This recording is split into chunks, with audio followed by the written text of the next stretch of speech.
You're listening to Bigfoot Society, and I'm Jeremiah Byron. Tonight's story doesn't begin on a mountain trail or quiet campsite. It begins in the foothills of Missouri, where a man thought he'd finally found peace on a patch of wooded land. But when the crickets stopped, the forest fell silent, and something massive began to move closer. David realized he wasn't alone.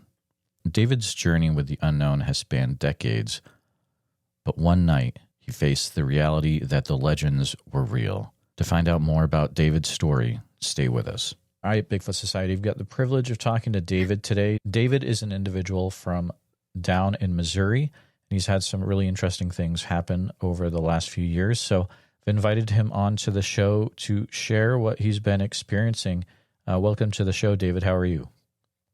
Hey, I'm doing great. How about yourself? Hey, we're doing good. We were just talking about how the weather's starting to get a little bit nicer here in the Midwest. That corn sweat is cleared out, hopefully, and things are getting a little bit cooler. So it's a good day. This weekend they're calling for that corn sweat to be coming back this weekend. Uh-oh, it's back. All right, well, we'll see. At least for a few days, as far as what I heard. Oh man, yeah. People not in the Midwest have no idea what we're talking about, but you guys can look it up. It gets pretty wild. So. Yeah, David, let's make the best of our time today, and okay. Feel free to take us back to when this whole interest in Bigfoot started for you. How about we start there? Okay. So that would be back when I was about 7 years old in Dover, Delaware. It was a snowy day, so there was snow out on the ground. Me and my brother, who was older than I am, was outside playing in the snow. And we came around to the front yard, and there were footprints in the snow. And they were barefoot footprints. And at that time, 7 years old, I didn't know what a Bigfoot was, didn't know what Sasquatch was. We didn't know anything. And so we freaked out and started screaming. And my dad came outside and asked what the commotion was about. And we said, well, there's these tracks right here. And they were, as far as I can remember, they were only 20 feet from the front porch. And they were going parallel with the porch. So if there's a sidewalk up under the snow that goes towards the road directly from the porch screen door. So it was going across that walkway, but you couldn't see the walkway because of the snow, but the tracks were going. And my father came over there and looked, and he followed the tracks to a fence that we had, which was an electric fence because we had goats. We were living on a small farm, so the track, I don't remember if it was left or right. It was too long ago, but I remember seeing one track on one side of the fence, and then the next track was on the other side of the fence, and the trackway continued through the woods. And it was at that point right there that my father told us to get in the house. And so that's what we did. We got in the house. I don't know what he did. I don't remember what he did. And so that, as I got older, that experience triggered my interest in crypto stuff. What year in Delaware was that? Oh, let's see. I was born in 71. So 70, let's see, I was 7 years old. 78.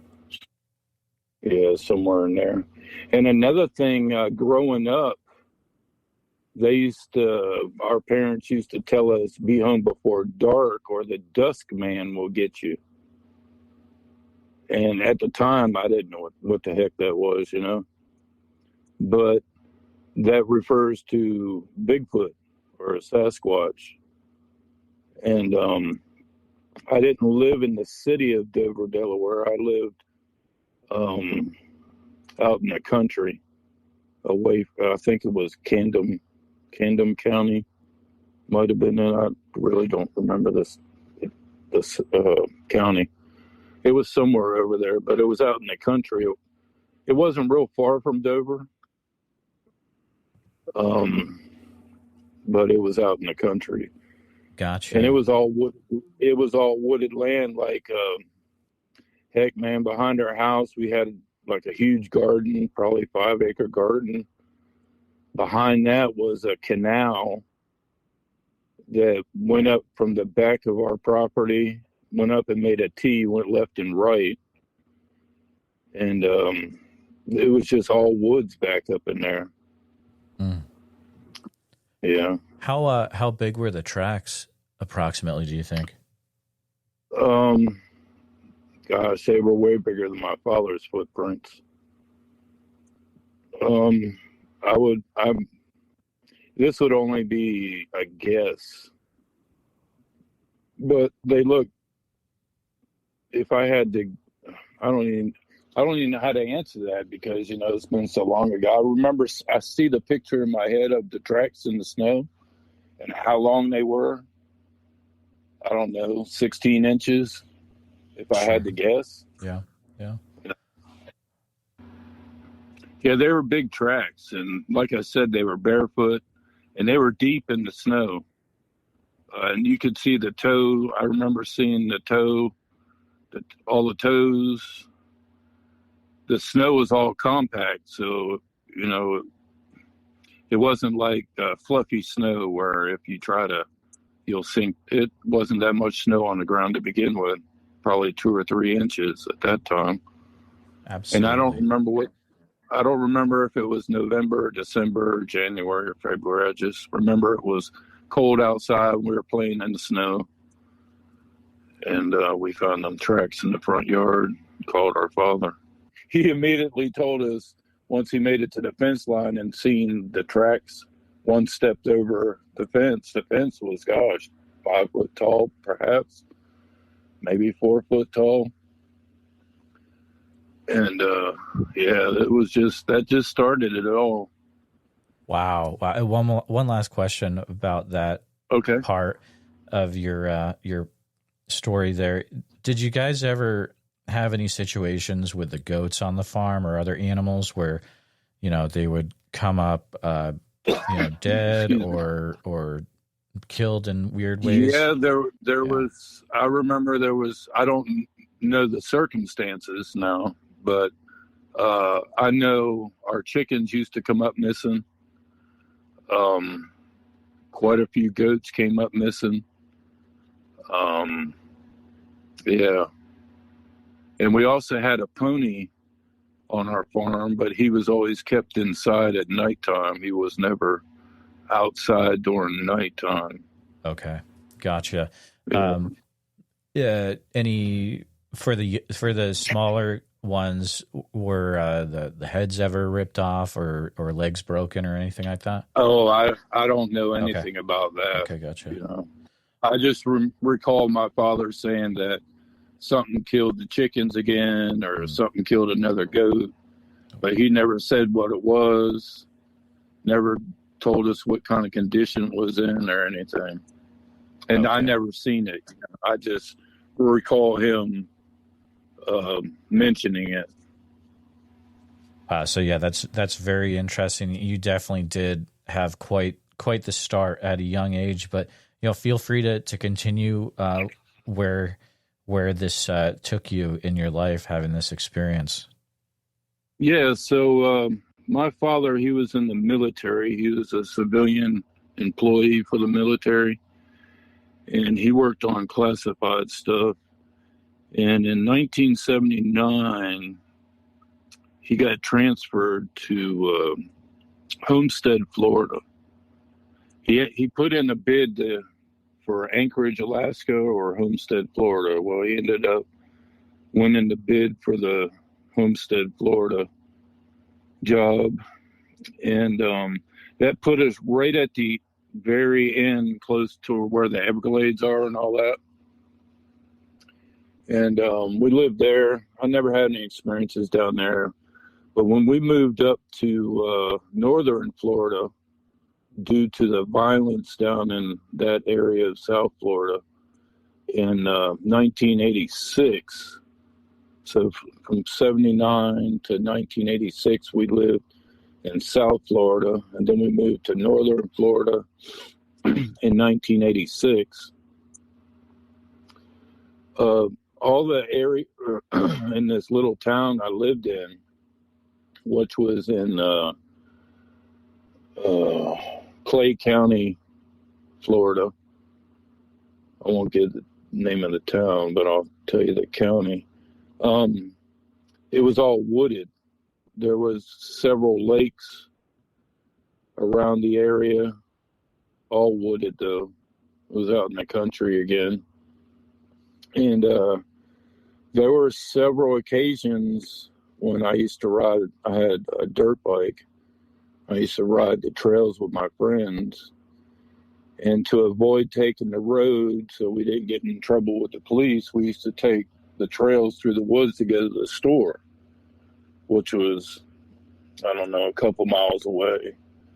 But there were several occasions, I never seen anything, but the hair on the back of my neck would stand up on several occasions riding through these trails. And the trails weren't around any houses. They were just, through the woods. And so I remember that. And then it wasn't until I moved to Missouri that I had my encounters. I moved to Missouri in 2008 with a job transfer from Florida. And I lived out close to Springfield, Missouri. And but it wasn't until I got over to St. Francois County that I started having these experiences. And so that was back in 2008. So I lived on the west side of Missouri until, it was 2012. And then I moved into Madison County, which is by Fredericktown. There's Cherokee Pass, which is close to 12 Mile Creek, where I had another experience. 12 Mile Creek is borderlines Mark Twain Forest. And it's in Cherokee Pass. And so me and my girlfriend at the time were just exploring the creek. There was like a sandbar in the middle of the creek that didn't have water, and the water ran on both sides of this sandbar, and there was a little watering hole where you could go swimming and whatnot. And there wasn't nobody else out there. It was out in the middle of nowhere.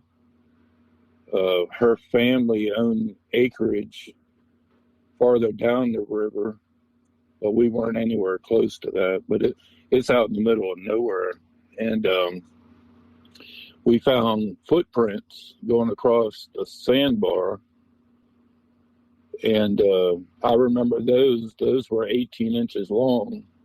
And you could clearly see the toe imprint, everything. And it looked like it was dragging something along beside it, because there was like a gouge mark in the sandy gravel, like pebbles.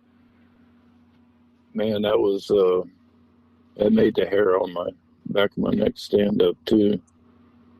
And that was out at 12 Mile Creek in Cherokee Pass, right below. I don't know if that's part of Madison County or not. Are you familiar with that area? I've talked to a few people from down in southern Missouri. I haven't visited it yet myself, though. Okay, yeah. Yeah, so I lived there until, let's see. Well, I bought property while I was still living in Madison County, and up here in St. Francois County, where I'm currently living now. And at the time, When I bought the property where I'm at, it was all wooded, except for the front area where the road is. It was kind of just like mossy grass, didn't get a lot of sun type soil. But when I bought the property, I used to camp in my neighbor's lot behind me in his driveway. And I had a van, and the van was set up like a camper van. So I used to camp there on the weekends while I cleaned my lot. And I used to find bare footprints coming from the road up through my property. And at the time, it didn't even dawn on me, Bigfoot, Sasquatch, or nothing. I was just like, well, who in the heck would be out here walking through my yard barefoot, And one evening when I was, inside that van camping or getting ready to go to sleep, there was, I heard something in the bushes. And it sounded like a grunt or something. And I immediately got up and went outside. I thought maybe it was like a dog or something, but I never did see anything. And then so I cleared out my property. I moved a camper onto my property. And by 2017, I was living in that camper on my property. It was a little Shasna. I think it was 16 foot long. And at the time, as I was working in the same general area where I was living, so it was pretty convenient for me. And I lived off grid. I had a generator. I had solar panels. I was roughing it. I never lived like that in my life. And so anyway, I moved out there in 2017. It was, I moved out in January, so I was partially through winter. And then when spring came along, I had my generator going. It was April the 12th. And it's kind of hard to talk about, really, because I was really freaked out. But so I was in my camper, it was nighttime. It was a calm night. I had my head leaned against the window of the camper, just listening to everything. And I shut my generator off. I had a fob that would shut my generator off or start it. And I shut it off, getting ready for bed. And I was just listening to the crickets and everything, all the forest stuff I could finally hear with the generator off. And then, I don't know, it was probably 10 or 15 minutes went past, just listening. And all that stuff just stopped all at once. And I couldn't hear nothing. It was like somebody turned a light switch. And I was like, what the heck's going on, So I walked out to my front. I had like a wood deck out there that I had built in front of my camper. And I walked out and I stood around. I couldn't hear no crickets. I couldn't hear no frogs. I couldn't hear nothing. And I freaked out and I went inside, locked the door, and I laid in bed and getting ready for bed. And then I heard some rustling through the woods, because there's woods right next to my property here. On both sides of my property, there's woods. And behind me, there's woods. And I heard some rustling.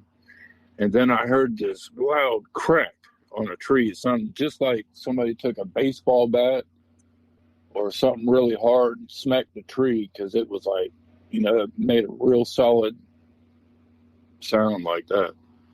And I was like, in my head, I was like, what the F, And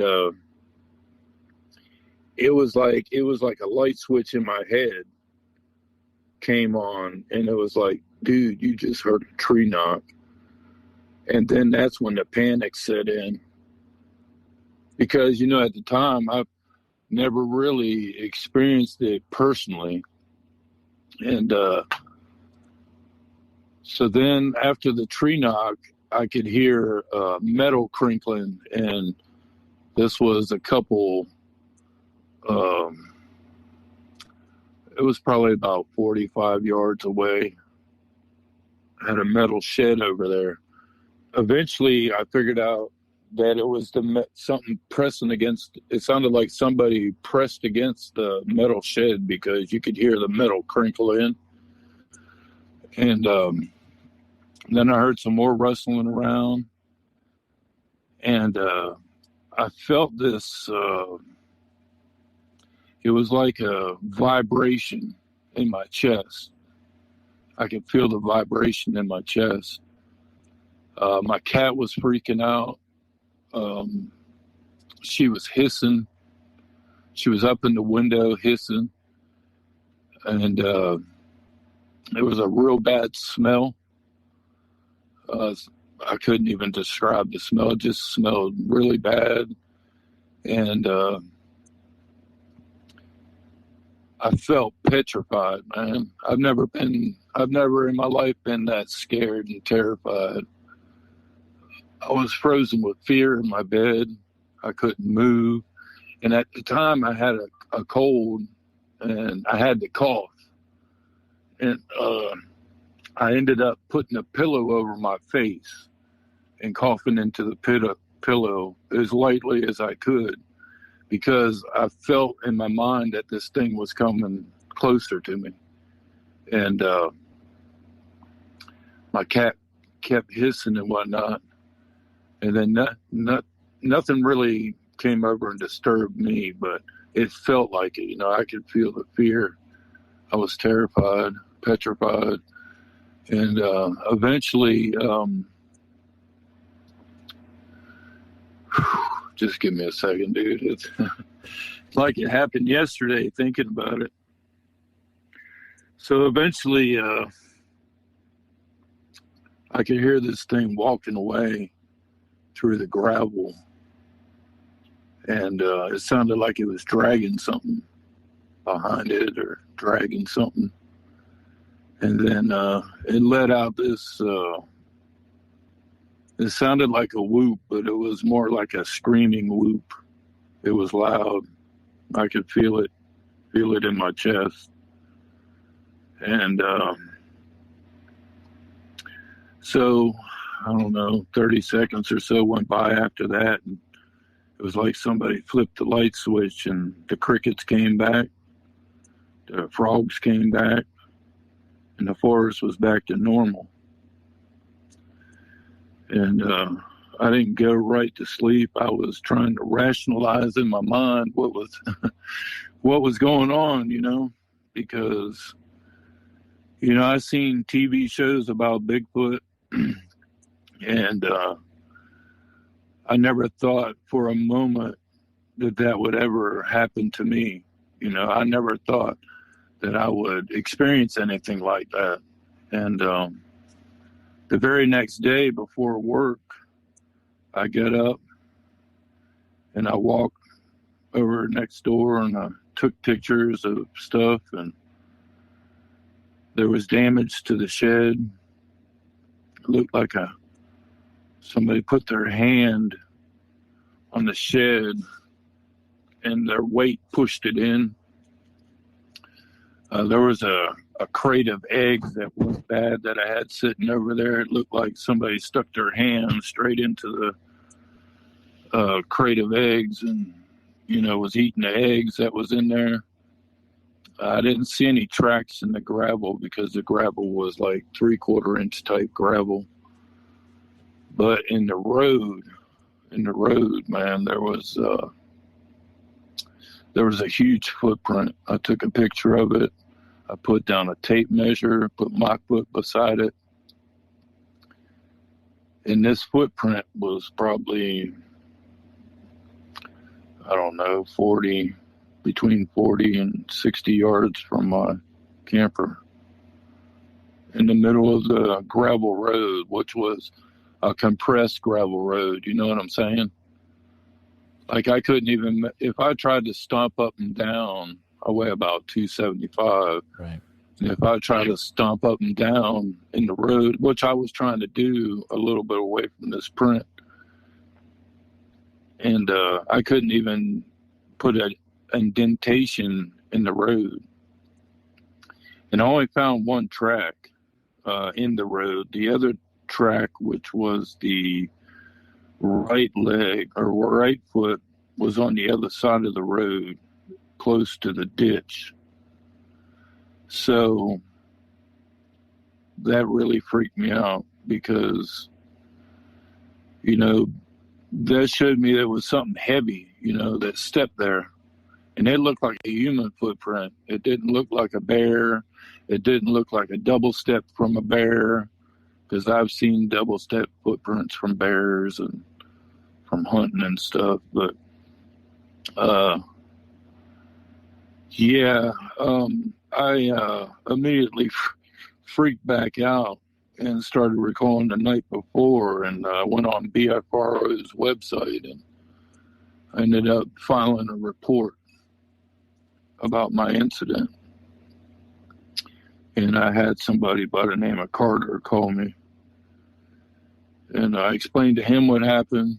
I emailed him all the pictures, the footprints that I found and whatnot, and told him about my story. And he assured me that I didn't have nothing to fear, but man, he wasn't there, you know. So that was my initial experience, my first hardcore experience out here in northeast St. Francis County, which borderlines St. Genevieve County. And years following that, there was other experiences where I'd be out here, not in my camper, but I have a cabin now, and it sits on my property. I don't even have that camper anymore. But there was times where I would hear screams at nighttime, you know, like 10 o'clock, between 10 o'clock and 1 a.m. Not all the time, but you would hear it off in the distance, and it sounded like a banshee or something. It was just loud, and you could hear it. You know, you could tell it was far off, but you could tell it wasn't a coyote. The pitch was too high, and it was too drawn out to be a coyote. And then a few moments later, you would hear another scream, but from a different direction, like something answered it, you know. And that always happened in the springtime and in the fall around here. And all this area around here is wooded. It's all foothills and small mountains, and there's farms surrounding this area. A lot of livestock in this area. A lot of deer. You know what? A lot of turkeys, deer, foxes, squirrels, raccoons, you know, all the normal wildlife stuff. There's mountain lions out here. There's bears out here. So that was, I started noticing a pattern, you know, every spring and fall, that I would hear tree knocks off in the distance, screams off in the distance. And then in 2018, I think it might have been 2019,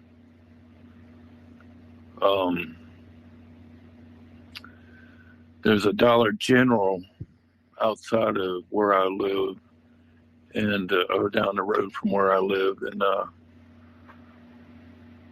used to drive up there before work and, you know, get a snack or something for breakfast. And I did all that, and I was up at the counter, and this woman that I knew who was working there told me that some old man had come in there previous to my visit and said that he seen a Bigfoot on this certain road, and this certain road is 2.5 blocks away from where I live.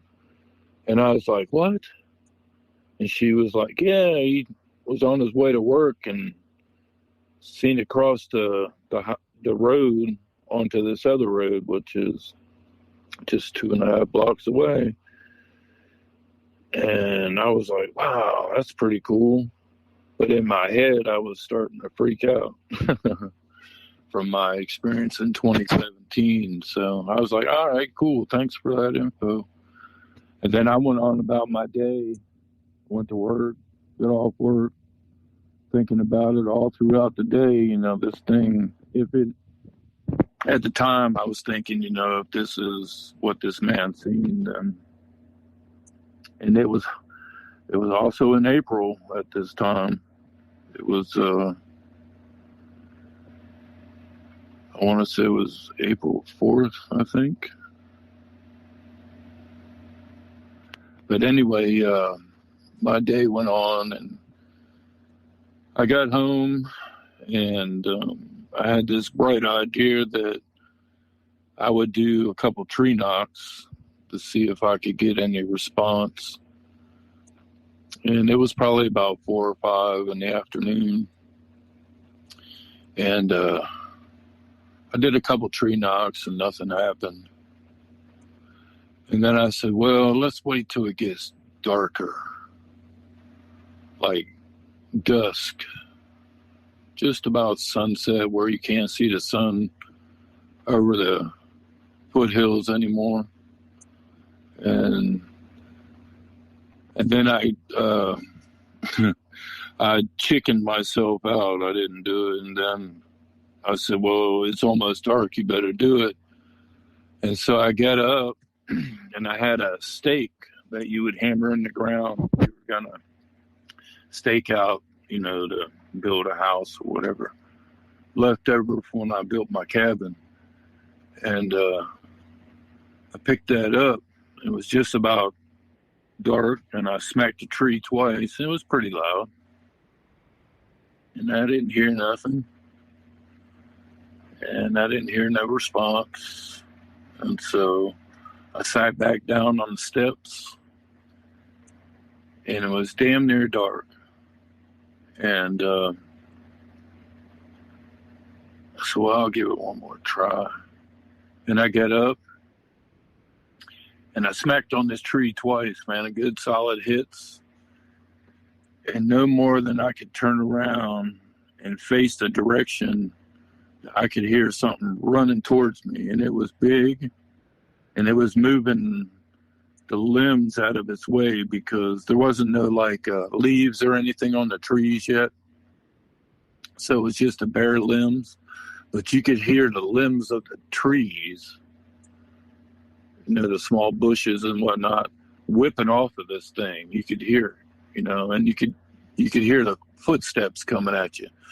Now, just for context, I live on one ridge, and there's a holler.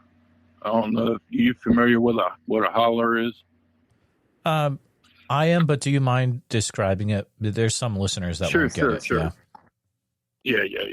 So I live on one ridge, and then the property in front of me is kind of level, but then it dips down real sharp in the back, and it goes down into this like a valley, and then it comes up real sharp on the other side, and there's another ridge. So that valley in between that, we call that the holler, basically.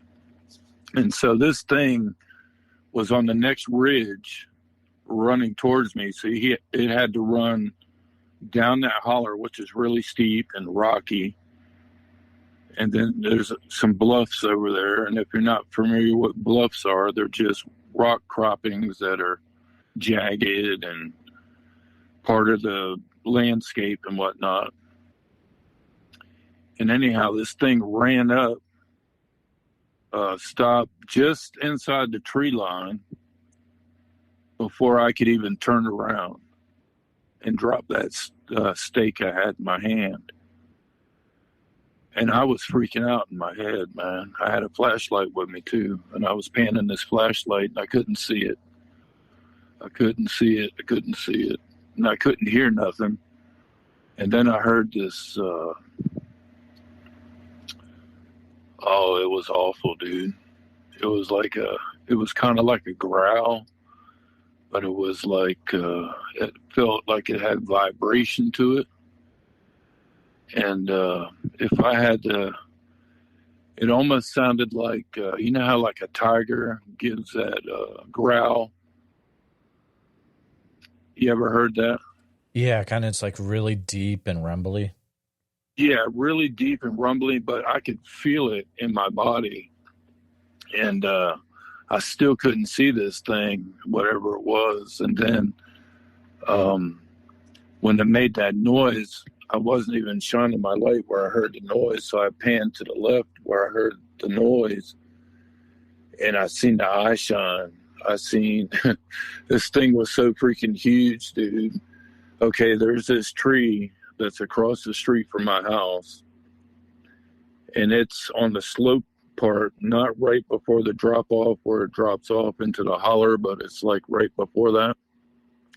But this tree goes up and two branches fork out, forming like a Y. And this thing's head was in between that Y. But this tree was big. It was probably, I don't know, 3 foot across, in diameter. A pretty good sized oak tree. But anyway, this thing was so huge that this tree couldn't even hide it. Like I seen the left leg, the left hip, massive left shoulder area, massive arms. I could see the some of the face, but not all of it. Like I said, the eyes were in the middle of this Y, and I could see the top of the skull, and it was in this dome shape. But this thing was massive, dude. And I said out loud, I said, "Oh, there you are." And then within seconds, man, the eye shine went away, and I could hear it just moving off away from me.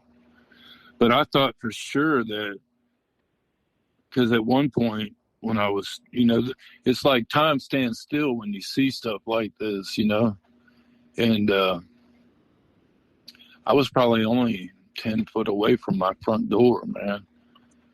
And this thing was probably 70 yards away. But in my mind, I'm trying to rationalize how quick it got from the other ridge to my ridge. It had to go down this, down into the holler, up to my side,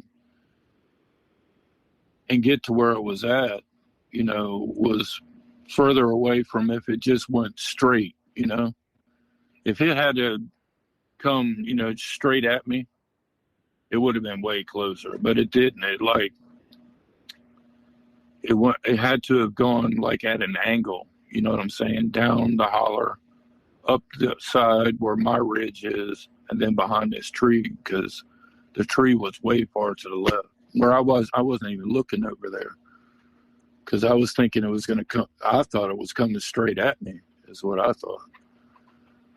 But anyway, I thought in my head while I was looking at this thing, man, from how quick that thing made it over here, I wouldn't be able to make it to my front door. And it was only 10 feet. It's only 10 feet away from where I smacked on this tree. And I just stood there staring at it. But yeah, I could see its left calf muscle. I could see it was all hairy. It was black. It was just massive. And this tree was big. I can take a picture and send it to you, man. It just couldn't hide behind this tree. I didn't see the right part because of the angle I was standing, but I sure did see the whole left side of it, and the eyes, and I couldn't see the lips, but I seen the cone head. It was just massive, man. And I freaked out, and I ended up calling that guy Carter, and I was telling him about it. from the BFRO. He said, "Oh man, you ain't got nothing to worry about. If I wanted to get you, would have got you." And How did that make you feel? um, it. I'll tell you, man. Yeah. You know, if you never experience it for yourself, if you never, uh, it was kind of like a relief, but it wasn't. Sure. You know, because you hear stories about sightings out west, how they're aggressive, or out in the Everglades, how the skunk apes are aggressive and whatnot. But you just never know. You know, it could be they might be having a bad day and take it out on you. You know what I'm saying? So you really don't know. And so, yeah, I'm still cautious, you know. Like, I still hear, and it's always in the springtime between like the last week of February till June, the first week of June. I still hear screams. Like this year, man, I heard one of my cats was fighting with something down in that holler across the street from me. And this was back in May. And it was dark, you know. And I didn't think nothing of it, you know. I'm just out there with a flashlight looking for my cat. And so I'm hollering back there, you know, for my cat. And I can see the cat across the holler going up, you know, where it starts going uphill. You know, it's a steep uphill thing. And I can see my cat over there at the very bottom of it. I don't know what he's got. He's got something. He's killing something over there, you know. And then off to my left, I hear a tree knock. And that immediately got my attention. And then no sooner than I heard the first one, a little bit up from where I heard that first one on the left, I heard another one. And I was like, in my head, I was like, F this, I'm going home. And I walked back to my yard. And from where I heard it, you know, it sounded close. And, you know, I live at a dead end road, so it's like a cul-de-sac down here. And the road, heck, it's probably only 500 yards long into the main road. And then across the street from that is St. Genevieve County, and it's all wooded. But it's all wooded around me here, too. So, but it's really wooded back in there. And then it turns into farmland the farther back you get in there. But yeah, I heard it sounded like they was right on the other side of that street, because I've seen signs over there, you know, like, I don't know if you want to call them tree markers or. Oh, sure. I don't know what you'd call them. They're oddly placed tree limbs, I'll just say that. And they're big tree limbs. And they're not really tree limbs. They're like whole trees, you know what I'm saying? Oh, yeah. They're just huge, but I don't know. Until I see a Bigfoot making something like that, I can't really say a Bigfoot made something like that. I can only theorize, you know. But yeah, that's yeah, I agree with you. It's like, it would be nice if we could actually see one do that, because I've been in areas like you're talking about, and yeah, you see the stuff, but man, it would be cool to actually see them make like a big X out of 2 whole trees, or, you know, all that jazz. But yeah, it's weird stuff there. Yeah, and that's close to my house. Hell, that's only a block away, you know, where I found those. And then on the other side of this lake where I'm at,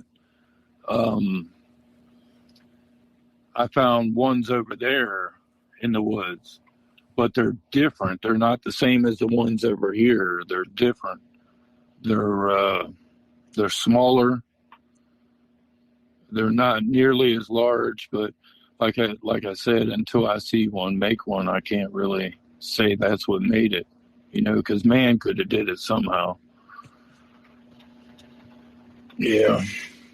Yeah, this whole area around here, I got to look and researching, and this whole area is just like report after report of Bigfoot sightings. Crump County down in Cape Girardeau. It was shortly after I had my 2017 experience. There was a farmer found a trackway of 22-inch footprints, and it was I don't remember how far it went on his farm, but I remember hearing about it on the news,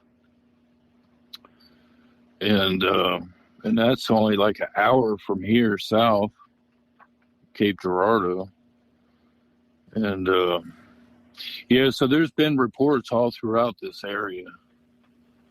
And another thing I've noticed too is since that 2017 encounter, I installed security cameras. They got the infrared and whatnot. And I since upgraded to 4K, but I noticed they don't come around the house with those cameras up. At least I haven't heard them approach my house like I used to hear them approach before I had cameras and whatnot. So I don't know if they're able to see infrared or not. I've heard rumors that they can, but it's just kind of odd that since I put them cameras up, I don't hear I don't feel their presence. I'll just put it that way. You can tell when something's around you.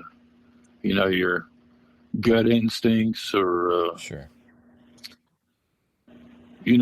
Just that spidey sense or whatever you want. Sixth sense, I don't know what it would be called. Right.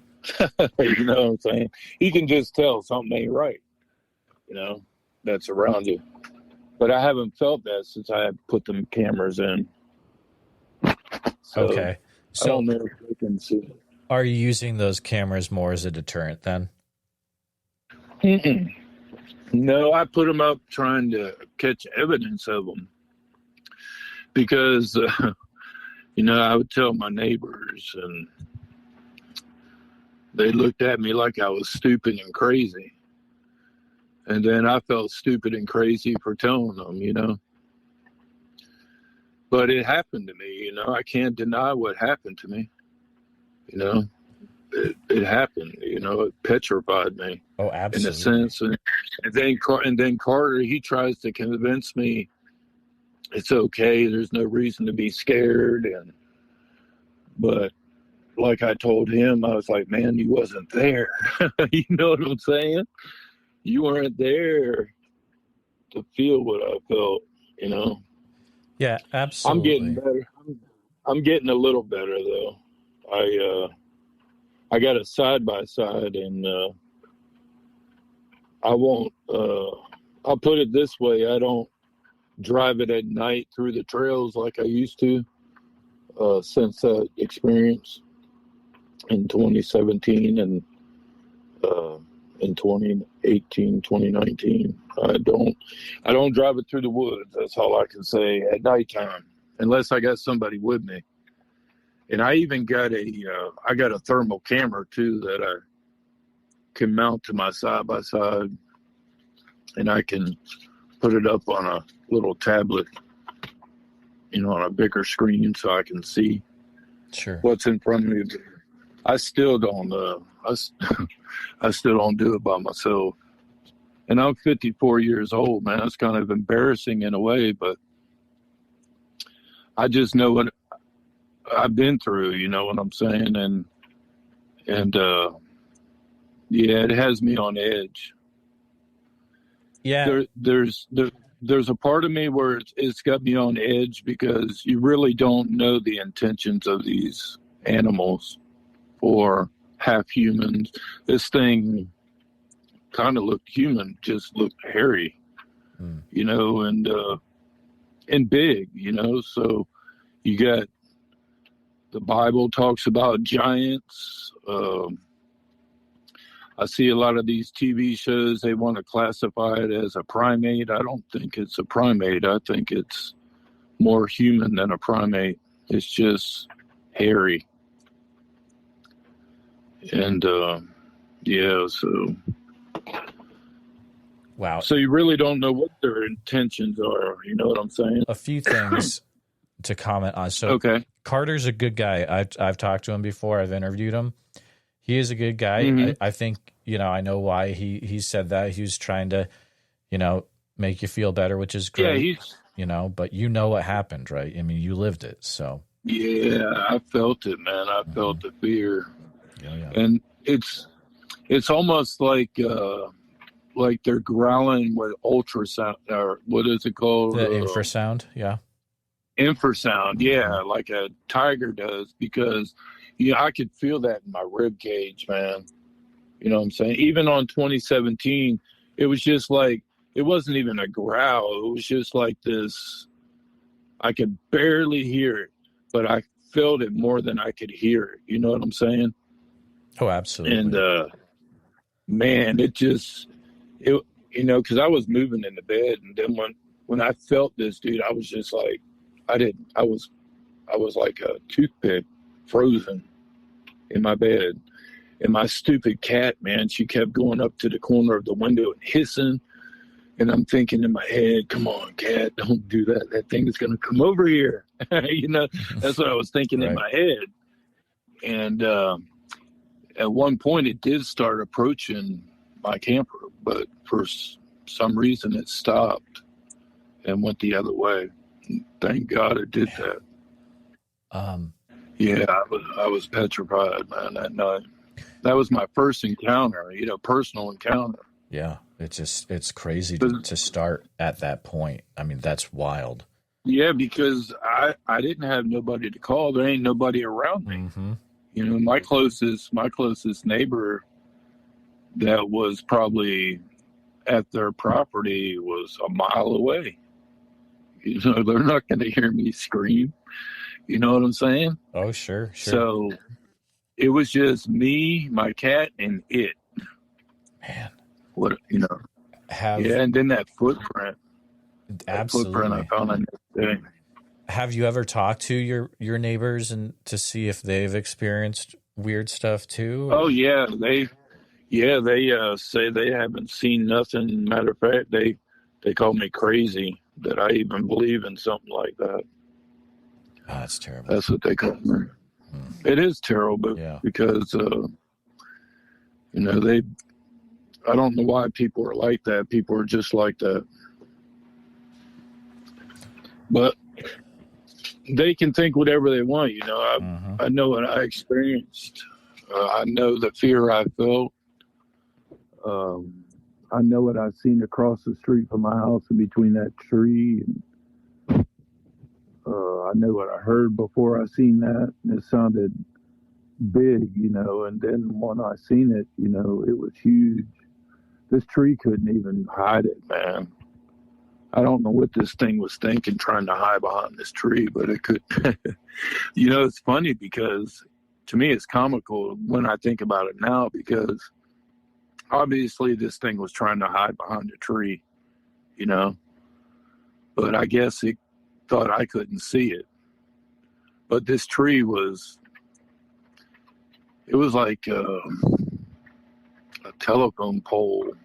It'd be like a Bigfoot trying to hide behind a telephone pole.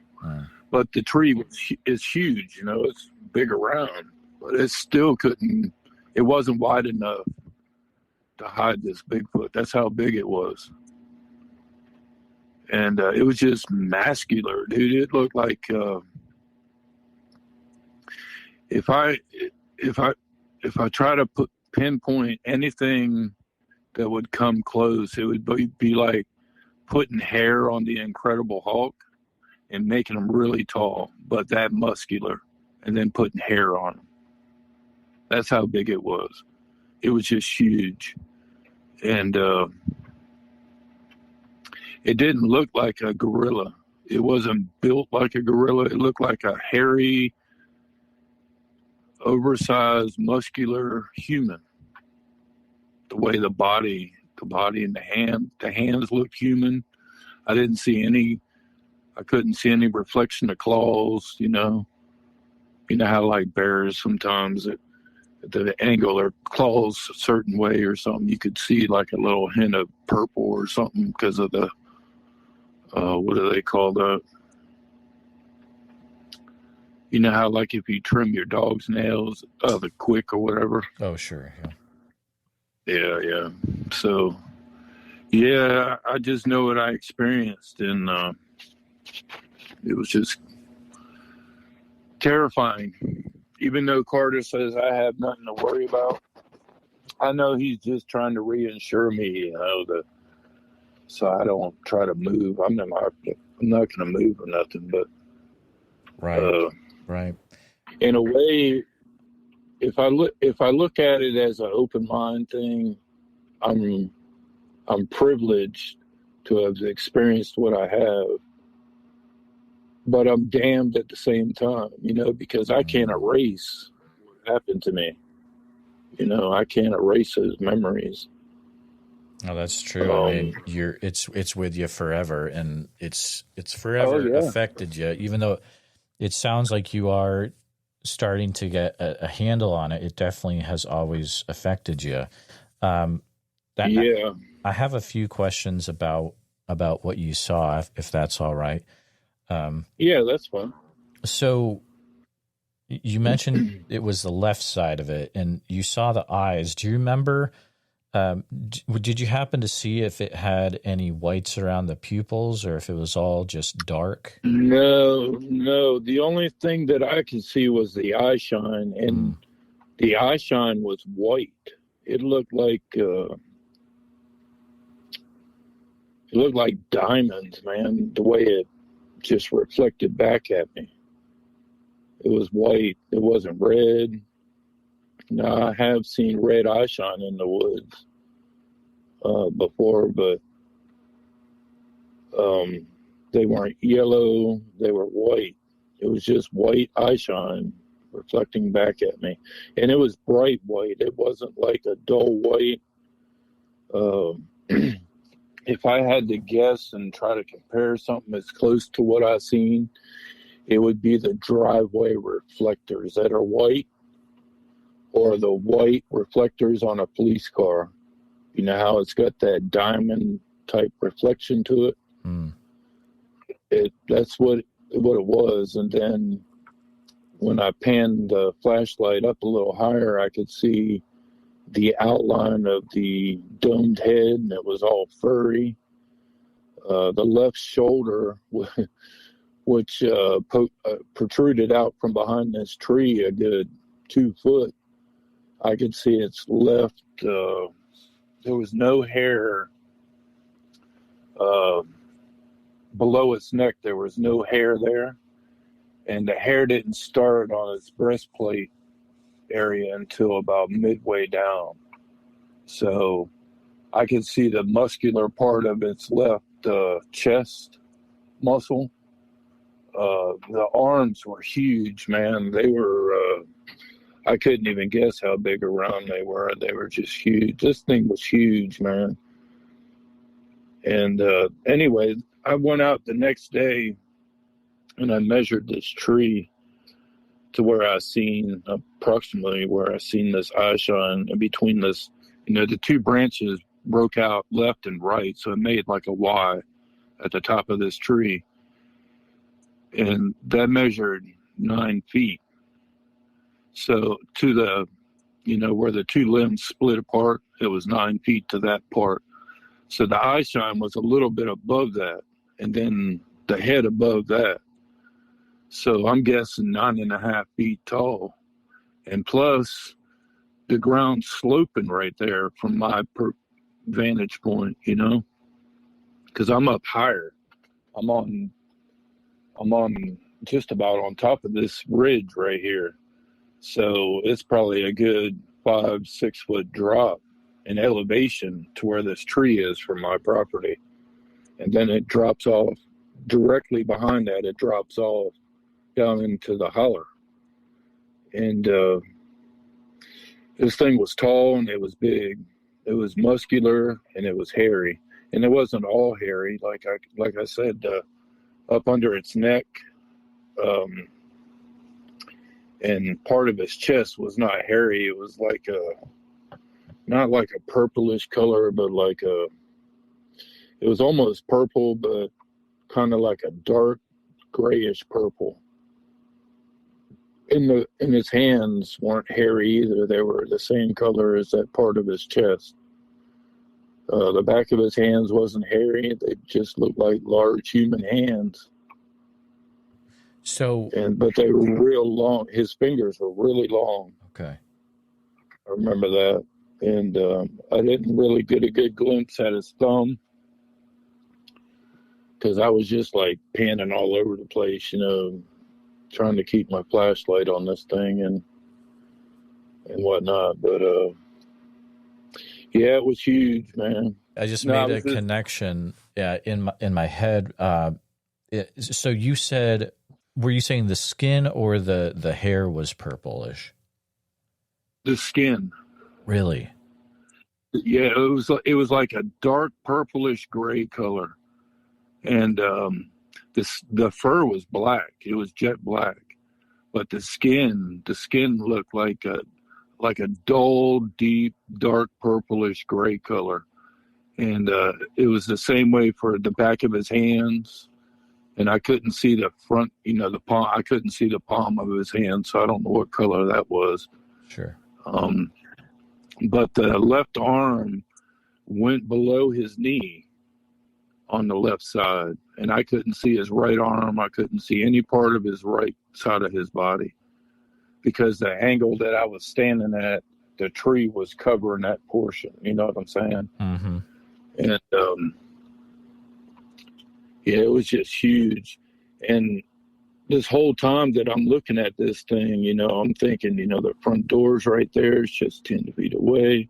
But then I was actually having an argument in my head because as quick as this, the ridge across where this holler is, it's not close.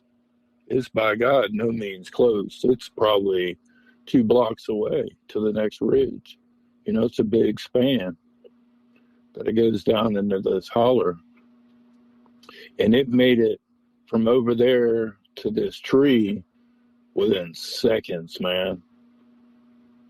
Within seconds. And if I had to guess with seconds, I'm talking 12 seconds maybe. Oh, wow. Yeah, it was quick, dude. You could hear the limbs because there wasn't no leaves on the trees yet. All the limbs were bare. And you know how, like, if you put like a vinyl jacket on and you run through the woods, you can hear that whipping sound coming off the limbs. That's what it sounded like. Mm. And it was coming. I thought it was coming directly at me. So I had my flashlight directly ahead. It was all woods. I couldn't really see in there. But for security, in your head, you got a flashlight. Yeah, exactly. So you know what I'm saying? You might find this interesting. I was in Oregon a month ago at a festival, and a woman told me her account about how just outside of Oak Ridge in Oregon, her RV camper had been attacked. But the weird thing is that applies to this account is that her son had reported seeing what he called a purple Bigfoot. And after hearing what you've said, now it makes me wonder if what he saw was the hair was purple, or maybe he saw one with skin that looked purplish gray like you did. So I need to do some follow-up on that. Yeah, the fur was black on what I seen, and the skin was like you could tell it was purple, but it looked gray too at the same time. It was like purple and gray mixed together. I don't know how to explain it other than that. Absolutely.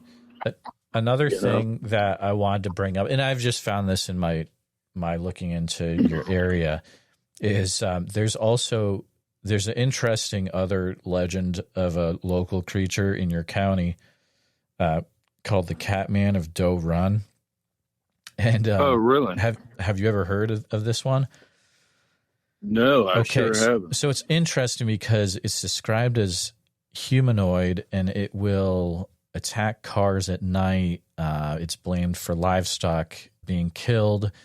And this goes back all the way to the 1930s and the 40s. So they usually would be seen near a bridge in Doe Run.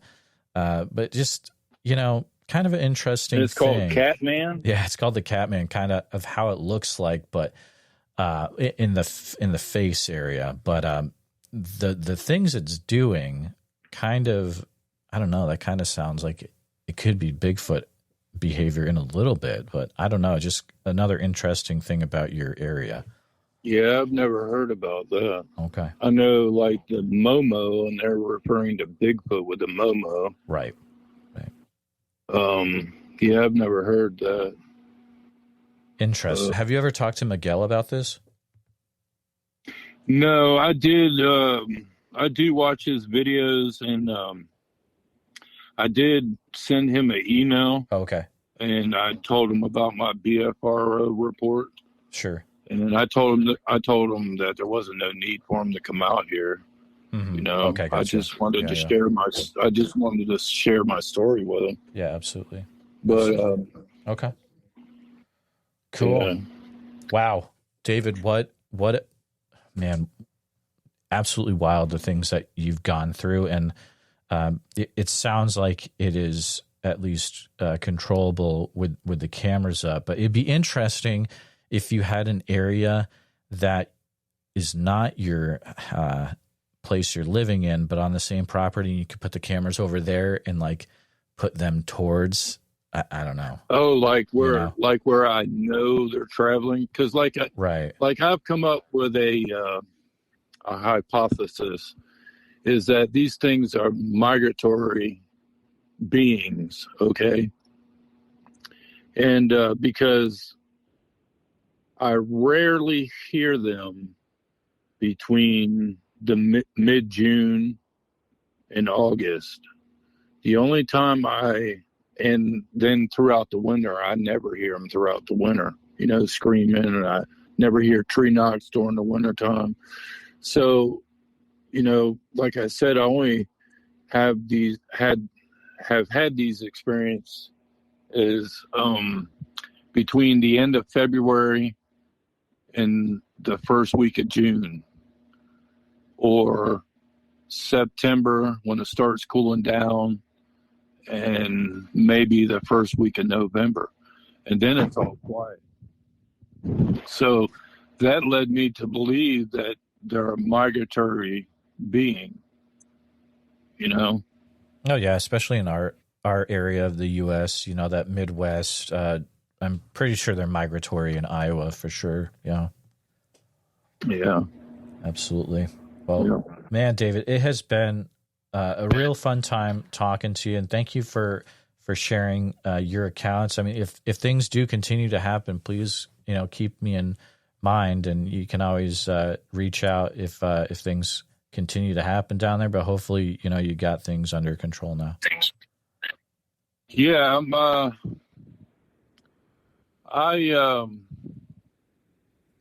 as much as I like the subject of Bigfoot, I'm addicted to Bigfoot or Expedition Bigfoot, which is that newer show. Sure. As much as I'm curious and, I try to convince myself to go out and do what they do, but when reality strikes, I'm like, nah, I can't do it, But yeah. Well, I appreciate you letting me come on your show and share my experiences, because it's good that people know that they're in this area. Oh, absolutely. Yeah, I agree 100%. And thank you so much for coming on. I do have one other question, but I'm going to ask you off air. But thank you again, David. Yeah, that's fine. Oh, you're welcome. Thank you, Jeremiah. Just wanted to take a minute to say thank you for listening to this episode of the Bigfoot Society podcast. David's story is an unforgettable encounter, not just because of the footprints, the growls, or the damage left behind, but because of how close it came to being something much, much more. Huge thanks to David for his courage in sharing these terrifying moments from Missouri's backwoods. If you enjoyed this conversation, please subscribe to the channel on YouTube, hit the bell icon so you don't miss new episodes, and share this one with a friend who's into Bigfoot, Missouri, or just a good old-fashioned mystery. So if you're listening to us on Apple Podcasts or Spotify, make sure you're following the show there. And if you'd be willing to leave us a 5-star positive review, it really helps more listeners find us. Remember, if you or someone you know has had a Bigfoot encounter, I'd love to hear from you. So please send me an email at bigfootsociety@gmail.com. If you're looking for extra content from Bigfoot Society, like ad-free early release episodes and members-only episodes every week, you can find those over at bigfootsocietypodcast.com and click on the members login area. That's our new membership community. And there's much, much more to check out over there once you become a supporter of the podcast. So thanks again for following along with Bigfoot Society. Until next time, keep your eyes open, trust your gut, and never stop asking what else might be out there, and see you in the woods.